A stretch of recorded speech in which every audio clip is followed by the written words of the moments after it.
ಪ್ರಪಂಚದಲ್ಲಿ ಅತ್ಯಂತ ಖುಷಿಯಾಗಿರುವಂತಹ ದೇಶ ಯಾವುದು ಗೊತ್ತಾ ನಿಮ್ಗೆ? ನಿಮ್ಗೊಂದ್ ನಿಮಿಷ ಕಾಲಾವಕಾಶ ಕೊಡ್ತೀನಿ, ಹೇಳಿ ನನ್ಗೆ. ಗೊತ್ತಾಯ್ತಾ? ಈ ಸಲ 2024 ಸಾಲಿನ ಹ್ಯಾಪಿಯೆಸ್ಟ್ ಕಂಟ್ರಿಗಳ ಲಿಸ್ಟ್ ಒಂದು ಹೊರಗಡೆ ಬಂತು. ಅಮೆರಿಕಾ, ಸ್ವಿಟ್ಜರ್ಲ್ಯಾಂಡ್, ಜಪಾನ್, ಜರ್ಮನಿ, ಹೀಗೆ ಪ್ರಪಂಚದ ಮುಂದುವರಿದಂತಹ ದೇಶಗಳ ಹೆಸರನ್ನ ನೀವಿಲ್ಲಿ ಹೇಳ್ತಾ ಹೋಗ್ಬೋದು. ಆದ್ರೆ ಹ್ಯಾಪಿ ಇಂಡೆಕ್ಸ್ ವಿಷಯದಲ್ಲಿ ಈ ಯಾವ ಕಂಟ್ರಿಗಳು ಟಾಪ್ 10 ಬಿಡಿ ಟಾಪ್ 20ಯಲ್ಲೇ ಇಲ್ಲ ಅಂತಂದ್ರೆ ನಿಮಗೆ ಆಶ್ಚರ್ಯ ಆಗ್ಬೋದು ಅಲ್ವಾ? ಹೌದು. ಈ ಸಲ ಏನು, ಪ್ರತಿ ವರ್ಷ ಇದರ ಲಿಸ್ಟ್ ಹೊರಗಡೆ ಬಂದಾಗ್ಲೆಲ್ಲ ಮೊದಲನೇ ಸ್ಥಾನವನ್ನ ಸದಾ ತಗೊಳ್ಳೋದು ಫಿನ್ಲ್ಯಾಂಡ್ ಅನ್ನುವಂತಹ ಸಹಸ್ರ ಸರೋವರಗಳ ನಾಡು. 75% ಫಾರೆಸ್ಟ್ನಿಂದ ಆವೃತವಾಗಿರುವಂತಹ ದೇಶ. 2ನೇ ಸ್ಥಾನದಲ್ಲಿ ಡೆನ್ಮಾರ್ಕ್, 3 ಐಲ್ಯಾಂಡ್, 4ನೇ ಸ್ಥಾನದಲ್ಲಿ ಸ್ವೀಡನ್ ಇದ್ರೆ ಅದರ ನಂತರ ನೆದರ್ಲ್ಯಾಂಡ್. ಹೀಗೆ ಎಲ್ಲಾ ದೇಶಗಳು ಟಾಪ್ 10-20 ಅಂತ ದಾಟಿ ಹೋಗ್ತಾ ಇದ್ರೆ ನಮ್ಮ ಭಾರತ ದೇಶ 126ನೇ ಸ್ಥಾನದಲ್ಲಿದೆ, ಅತ್ಯಂತ ಹೆಚ್ಚು ಖುಷಿಯಾಗಿರುವಂತಹ 143 ದೇಶಗಳ ಪೈಕಿ. ಇನ್ನು ಕೊನೆ ಸ್ಥಾನದಲ್ಲಿರೋದು ಯಾವುದು ಅಂತ ಕೇಳಿದ್ರೆ ಅಫ್ಘಾನಿಸ್ತಾನ. US ಯಾವ ಸ್ಥಾನದಲ್ಲಿರಬಹುದು ಅನ್ನುವಂತಹ ಕುತೂಹಲ ನಿಮ್ಗೂ ಇರುತ್ತೆ ಅಲ್ವಾ? ಈ ವರ್ಷ ಅದರ ರ್ಯಾಂಕಿಂಗ್ ಇನ್ನೂ ಕುಸಿದಿದೆಯಂತೆ, ಅಂದ್ರೆ 23ನೇ ಸ್ಥಾನಕ್ಕೆ ಬಂದು ನಿಂತಿದೆ ಅಂತ. ಅಲ್ಲಿ ವಾಸ ಮಾಡುವಂತಹ ಜನರನ್ನ ಒಂದಿಷ್ಟು ಕ್ವೆಶನ್ಗಳನ್ನ ಕೊಟ್ಟು ಪ್ರಶ್ನೆಗಳನ್ನ ಕೇಳಲಾಗುತ್ತೆ. ಕ್ವಾಲಿಟಿ ಆಫ್ ಲೈಫ್ ಇಂದ ಹಿಡಿದು ಲೈಫ್ ಇವ್ಯಾಲ್ಯೂಯೇಷನ್ ಪ್ರಾಸೆಸ್ ಅಲ್ಲಿ ನಡೆಯುತ್ತೆ. ಆ ಪ್ರಾಸೆಸ್ ಅಲ್ಲಿ ಅತಿ ಹೆಚ್ಚು ಅಂಕಗಳನ್ನ ಗಳಿಸಿದಂತಹ ಒಂದು ದೇಶ ಯಾವುದು? 0 to 10 ಮಾರ್ಕ್ಸ್ನ ತನಕ ಒಂದಿಷ್ಟು ಅಂಕಗಳನ್ನ ಕೊಟ್ಟು ಇದನ್ನ ಡಿಸೈಡ್ ಮಾಡ್ತಾರೆ. ಅಂಡ್ ನಿಮಗ್ ಗೊತ್ತಾ, 1980 ನಂತರ ಹುಟ್ಟಿದವರು ಹ್ಯಾಪಿನೆಸ್ ವಿಷಯದಲ್ಲಿ ಹಿಂದಿದಾರಂತೆ. 1960ರಿಂದ 80 ನಡುವೆ ಇರುವಂತಹ ವಯಸ್ಸಿನವರು ಅತ್ಯಂತ ಖುಷಿಯಾಗಿದ್ದಾರೆ. ನೀವು 1980 ಮೇಲೆ ಹುಟ್ಟಿದವರು ಅಂತಂದ್ರೆ ಈಗ ಯಾರು 30s ಇಂದ 50s ಮಧ್ಯ ಇದಾರೆ ನೋಡಿ, ಅವ್ರು ಬರ್ತಾರೆ. ಆ ಏಜ್ ಗ್ರೂಪ್ ಅಲ್ಲಿ ನೀವಿದ್ದೀರಾ ಅಂತ ನೋಡ್ಕೊಳ್ಳಿ. ಇನ್ನು ಯೂತ್ಸ್ ಹ್ಯಾಪಿನೆಸ್ ಮೊದಲಿಗೆಲ್ಲ ಕಂಪೇರ್ ಮಾಡಿದ್ರೆ ತುಂಬಾ ಕಮ್ಮಿ ಆಗ್ತಾ ಬರ್ತಿದೆಯಂತೆ. ಹಾಗಾದ್ರೆ ಅತ್ಯಂತ ಖುಷಿಯಾಗಿರುವಂತಹ ದೇಶದಲ್ಲಿ ಅಂದ್ರೆ ಫಿನ್ಲ್ಯಾಂಡ್ ಅಲ್ಲಿ ಏನೇನೆಲ್ಲ ಇದೆ ಅನ್ನುವಂತಹ ಒಂದು ಲೆಕ್ಕಾಚಾರ ಮಾಡ್ತಾ ಹೋದ್ರೆ ಆ ದೇಶದಲ್ಲಿ ಇರೋದು ಈಕ್ವಲ್ ಆಪರ್ಚುನಿಟಿ, ಅಂದ್ರೆ ಸಮಾನತೆ ಅನ್ನೋದಿದೆ. ಅಲ್ಲಿ ನೀನು ದೊಡ್ಡವ, ನೀನು ಚಿಕ್ಕವ, ಅಥವಾ ನೀನ್ ಶ್ರೀಮಂತ, ನೀನ್ ಬಡವ ಅನ್ನುವಂತಹ ಭೇದ ಭಾವ ಇಲ್ಲದೆ ಇರುವಂತಹ ಕಂಟ್ರಿ ಅಂತೆ. ಅಲ್ಲಿ ಎಲ್ಲರಿಗೂ ಈಕ್ವಲ್ ಆದಂತಹ ಆಪರ್ಚುನಿಟಿ ಸಿಗುತ್ತೆ. ಇನ್ನು ಹೆಲ್ತ್ ಮತ್ತೆ ಎಜುಕೇಶನ್ ವಿಷಯಕ್ಕೆ ಬಂದ್ರೆ ಇದು ಉಚಿತವಾಗಿ, ಅದರಲ್ಲೂ ಕ್ವಾಲಿಟಿ ವಿಷಯದಲ್ಲಿ ಕಾಂಪ್ರಮೈಸೇ ಇಲ್ಲದೆ ಇರುವಂತಹ ಅತ್ಯುನ್ನತವಾದಂತಹ ಶಿಕ್ಷಣ ಹಾಗೆ ಹೆಲ್ತ್ ಕೇರ್ ಫೆಸಿಲಿಟಿ ಅಲ್ಲಿರುವಂತಹ ಪ್ರತಿಯೊಬ್ಬ ಮನುಷ್ಯನಿಗೂ ಸಿಗುವಂತಹ ವಿಷಯ. ಇನ್ನು ಯಾರಿಗಾದ್ರೂ ಕೆಲಸ ಇಲ್ಲ ಅಂತಾದ್ರೆ ಆ ಅನ್ಎಂಪ್ಲಾಯ್ಮೆಂಟ್ಗೂ ಕೂಡ ಒಂದು ರೀಸನ್ ಇದೆ ಅಂತ ಅದನ್ನ ಗೌರವಿಸಿ ಬೆನಿಫಿಟ್ಸ್ ಅನ್ನ ಕೊಡ್ತಾರೆ. ಬಹುಶಃ ಆ ರೀತಿ ಬೆನಿಫಿಟ್ ಇದೆ ಅಂತ ಗೊತ್ತಾದ್ರೆ ಎಲ್ಲರೂ ಅದೇ ಬೆನಿಫಿಟ್ ತಗೊಳ್ಳೋದಿಲ್ವಾ ಅಂತ ನೀವು ಯೋಚನೆ ಮಾಡಬಹುದು. ಆದ್ರೆ ಈ ದೇಶದಲ್ಲಿ ಹಾಗಿಲ್ಲ. ಅವರಿಗೂ ಕೂಡ ಗೊತ್ತಿರುತ್ತೆ ಇವರಿಗೆ ಕೆಲಸ ಇಲ್ಲ ಅಂತಂದ್ರೆ ಅದಕ್ಕೂ ಒಂದು ರೀಸನ್ ಇರುತ್ತೆ ಅಂತ. ಆ ರೀತಿಯಾದಂತಹ ಬೆನಿಫಿಟ್ಸ್ ಸರ್ಕಾರದ ಕಡೆಯಿಂದಲೇ ಸಿಗುತ್ತೆ. ಇನ್ನು ಪೆನ್ಷನ್ ವಿಷಯದಲ್ಲಿ ತುಂಬಾ ಚೆನ್ನಾಗಿ ಕೈ ತುಂಬಾ ಪೆನ್ಷನ್ ಬರುವಂತಹ ಒಂದು ವ್ಯವಸ್ಥೆ ಕೂಡ ಅಲ್ಲಿದೆ. ಇನ್ನು ಫೈನಾನ್ಷಿಯಲ್ ಸ್ಟ್ರೆಸ್ ಅನ್ನೋದು, ಬರ್ಡನ್ ಅನ್ನೋದು ಯಾರಿಗೂ ಆಗ್ಬಾರ್ದು ಅನ್ನುವ ರೀತಿಯಲ್ಲಿ ಅಲ್ಲಿನ ಕಾನೂನು ಕೆಲಸ ಮಾಡುತ್ತೆ. ಇನ್ನು ಅಲ್ಲಿ ಕರಪ್ಷನ್ ವಿಷಯಕ್ಕೆ ಬಂದ್ರೆ ಕರಪ್ಷನ್ನೇ ಇಲ್ಲ, ಅಥವಾ ಅತ್ಯಂತ ಲೋ ಕರಪ್ಷನ್ ಇರುವಂತಹ ಒಂದು ಕಂಟ್ರಿ.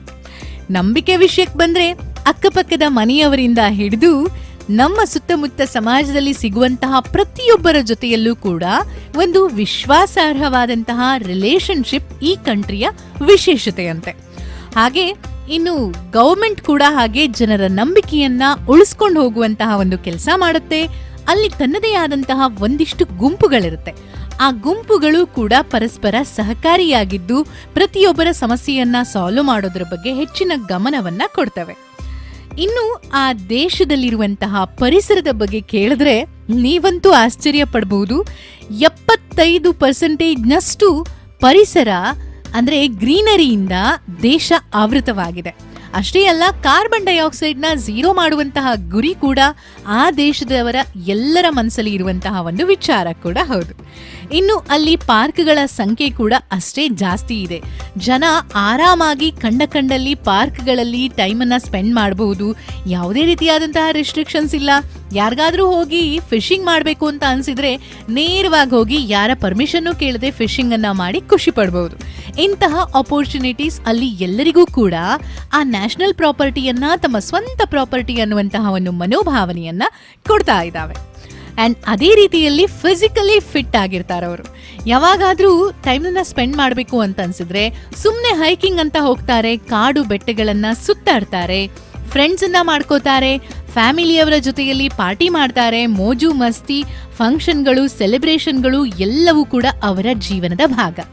ಹಾಗೆ ಅಲ್ಲಿನ ಜನ ಅತಿ ಹೆಚ್ಚು ಹೋಗೋದು ಈ ಸೋನಾ ಅನ್ನುವಂತಹ ಹೀಟ್ ಥೆರಪಿ ಇರುವಂತಹ ಒಂದು ವ್ಯವಸ್ಥೆಗೆ. ಹೌದು, ಅಲ್ಲಿ ನಿಮ್ಮ ದೇಹಕ್ಕೆ ಬೇಕಾದಂತಹ ಒಂದು ಹೀಟ್ ಥೆರಪಿ ಅನ್ನೋದು ಸಿಗುತ್ತೆ. ಅದರ ಜೊತೆಯಲ್ಲಿ ಇದು ಅವರ ದೇಹದಿಂದ ನೆಗೆಟಿವಿಟಿಯನ್ನ, ಸ್ಟ್ರೆಸ್ ಅನ್ನ ತೆಗೆದುಹಾಕತ್ತೆ. ಈ ಸೆಂಟರ್ಗಳು ದೇಶದಾದ್ಯಂತ ವ್ಯಾಪಿಸಿಕೊಂಡಿದಾವಂತೆ ನೋಡಿ. ಇನ್ನು ಅಲ್ಲಿನ ಹೆಚ್ಚು ಆದಾಯ ಟೆಕ್ನಾಲಜಿ ಹಾಗೆ ಸರ್ವಿಸ್ ಸೆಂಟರ್ ಕಡೆಯಿಂದ ಸಿಗುತ್ತೆ. ಫಿನ್ಲೆಂಡ್ ಅವರಿಗೆ ಈ ಫಾರೆಸ್ಟ್ ಅಂತಂದ್ರೆ ಯಾವಾಗ್ಲೂ ಮನೆ ಹತ್ತಿರದಲ್ಲೇ ಸಿಗುವಂತಹ ವಿಚಾರಗಳಲ್ಲಿ ಒಂದು.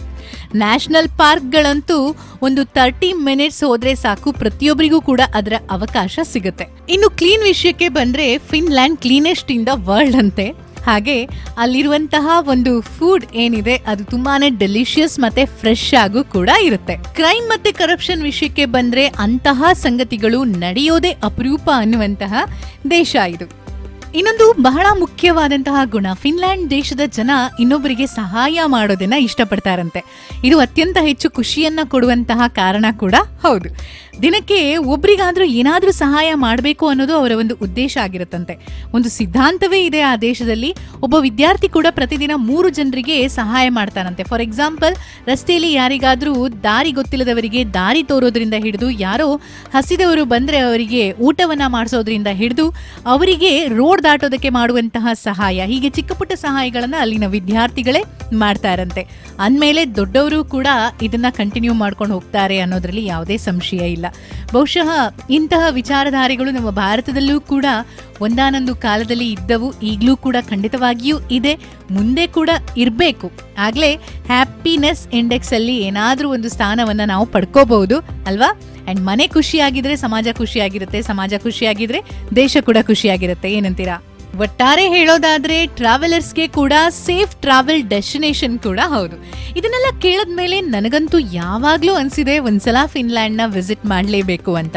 ನಿಮ್ಮಲ್ಲಿ ಆಲ್ರೆಡಿ ಫಿನ್ಲ್ಯಾಂಡ್ ನ ವಿಸಿಟ್ ನೀವು ಮಾಡಿದೀರಾ ಅಂತಂದ್ರೆ ನಿಮಗೆ ನನಗಿಂತ ಜಾಸ್ತಿ ವಿಚಾರಗಳು ಗೊತ್ತಿರಬಹುದು. ಅಂತಹ ವಿಚಾರಗಳನ್ನ ಇಲ್ಲಿ ಖಂಡಿತ ಶೇರ್ ಮಾಡ್ಕೊಳ್ಳಿ. ಹಾಗೆ ನಾವು ಬದುಕುವಂತಹ ಜಗತ್ತು ಕೂಡ ಹೀಗೆ ಇರಬೇಕು ಅನ್ನೋದು ನಮ್ಮಲ್ಲಿರುವಂತಹ ಸಹಜ ಆಸೆ ಅಲ್ವಾ? ಅದಕ್ಕೇನ್ ಮಾಡಬೇಕು? ಒಂದಿಷ್ಟು ಬದಲಾವಣೆಗಳು ನಮ್ಮಿಂದಲೇ ಆರಂಭವಾದ್ರೆ ಹೇಗಿರುತ್ತೆ? ಬೇರೆಯವ್ರು ಯಾರೋ ಬದಲಾವಣೆನ ಶುರು ಮಾಡ್ತಾರೆ ಅನ್ನೋದಕ್ಕಿಂತ ಆ ಬದಲಾವಣೆಗಳು ನಮ್ಮಿಂದಲೇ ಶುರುವಾದ್ರೆ ಬಹುಶಃ ಹ್ಯಾಪಿಯೆಸ್ಟ್ ಕಂಟ್ರಿಗಳ ಸಾಲಿನಲ್ಲಿ ನಮ್ಮ ಭಾರತ ಕೂಡ ಟಾಪ್ ಮೋಸ್ಟ್ ಸ್ಥಾನವನ್ನ ಗಳಿಸುವುದಕ್ಕೆ ಸಾಧ್ಯ ಇದೆ. ಏನಂತೀರಾ? ಇಂತಹ ಒಂದಿಷ್ಟು ಒಳ್ಳೆ ವಿಚಾರಗಳ ಜೊತೆ ಮತ್ತೆ ಮತ್ತೆ ವಾಪಸ್ ಬರ್ತಾ ಇರ್ತೀನಿ. ನಾನು ನಿಮ್ಮ ನಯನ. ನನ್ನ ಯೂಟ್ಯೂಬ್ ಚಾನಲ್ನ ಸಬ್ಸ್ಕ್ರೈಬ್ ಮಾಡ್ಕೊಂಡಿಲ್ಲ ಅಂತಂದ್ರೆ ಸಬ್ಸ್ಕ್ರೈಬ್ ಮಾಡ್ಕೊಳ್ಳಿ. ಹಾಗೆ ಅದ್ರ ಜೊತೆಗೆ ಇಷ್ಟ ಆದ್ರೆ ಲೈಕ್ ಮಾಡೋದನ್ನ, ಶೇರ್ ಮಾಡೋದನ್ನ, ಕಮೆಂಟ್ ಮಾಡೋದನ್ನ ಮಿಸ್ ಮಾಡಬೇಡಿ. ನಮಸ್ಕಾರ.